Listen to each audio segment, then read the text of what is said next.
Naipwersa nga po ng 8th seed na TNT Tropang 5G ang do or die game sa PBA Commissioner's Cup Quarterfinals. Nakalusot po ang TNT sa NLEX 96-93. Nako, Coach Jong, eto na naman po tayo twice to beat. May tsansa pong makatabla o manalo po ang NLEX sa huling possession pero sumablay ang mga tira sa nalalabing segundo po ng laro. Mahusay itong gwardiya ngayon ng NLEX, ano? Ano ba, Gonzales ba apelyido? Ang galing, kaano-ano kaya ni Mitch yun. Nagtala po ng 34 points at 14 rebounds si TNT Import Bol para pangunahan po ang koponan. Nakahanap po naman ng suporta po sa local sa pangunguna po ni Calvin Oftana na gumawa rin po ng 19 na puntos. Si RR Pugoy din ang panduluho nila dito. Sa Sabado po ang do or die game para po malaman kung sino ang aabante sa semifinals ay talaga dito ka na naman. Po yan. Dito ka na po. Anong oras natapos? Mga 7:20. Aba, oo nga. Puyat na yun Oo. sa'yo. Dapat 7 p.m. May time mo na eh.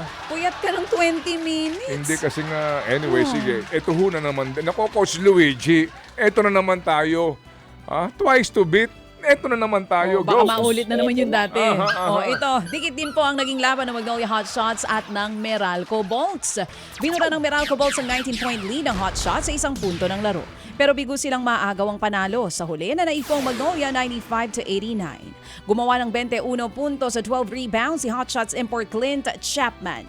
Dahil po dito, tutungo rin sa do or die ang quarterfinal series ng dalawang koponan sa Sabado.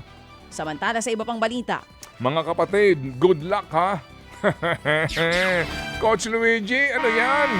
Anyway, good luck po sa Meralco Bolts din po and of course sa Magnolia Hotshots. Matindi ho namang overhaul ang nakaamba ngayon para po sa Alas Pilipinas Women. Nagpasya po ang ilan sa mga core players po ng pambansang koponan na hindi maglaro sa AVC Women's Cup sa Hunyo. Kabilang po dyan ang kapitanang si Gia de Guzman, star spikers po na sina Bella Belen at Alaysa Solomon. Inanunsyo mismo yan ni Philippine National Volleyball Federation Tony Boy Liao. Nagdag pa sa pasakit sa Alas Women ang injury sa bagong head coach na si Ty Bundet. Hanggang 3 buwang mawawala po si Bundet dahil po sa kanyang ankle injury matapos maaksidente sakay ng kanyang scooter sa Bangkok, Thailand.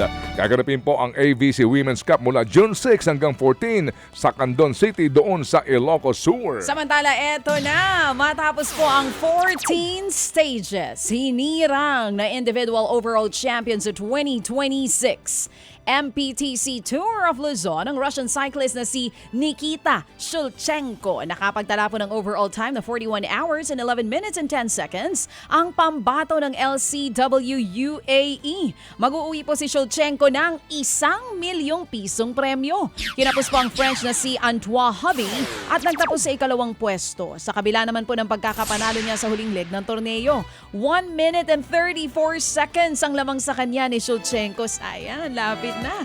Pangatlo naman po si Yusef Alferay ng LCW habang kumumpleto sa top 5 ang mga Pinoy. Grabe ka, Nash Joshua Lim at si Ronilan Kita. Sa team event, kampiyon po ang 7-Eleven Click Road Bike Philippines at mag-uuwi naman po ang 7-Eleven ng 2 milyong piso na papremyo. Congratulations po sa 2026 MPTC Tour of Luzon. Kina Ma'am Shena, hindi ba? Congratulations kina Sir Ari, lahat po ng bumubuo ng MPTC.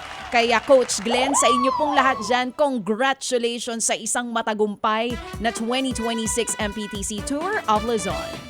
Mga kapatid, patuloy po kayong tumutok sa 105.9 True FM para sa totoong balita, impormasyon, music and entertainment. Mag-subscribe sa aming YouTube channel at podcast at sundan nyo kami sa Facebook, Instagram, X at TikTok sa True Network PH. Bisitahin din po ang aming official website, truefm.ph.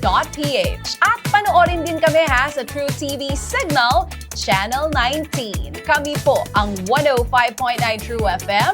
Laging true sa'yo, kapatid.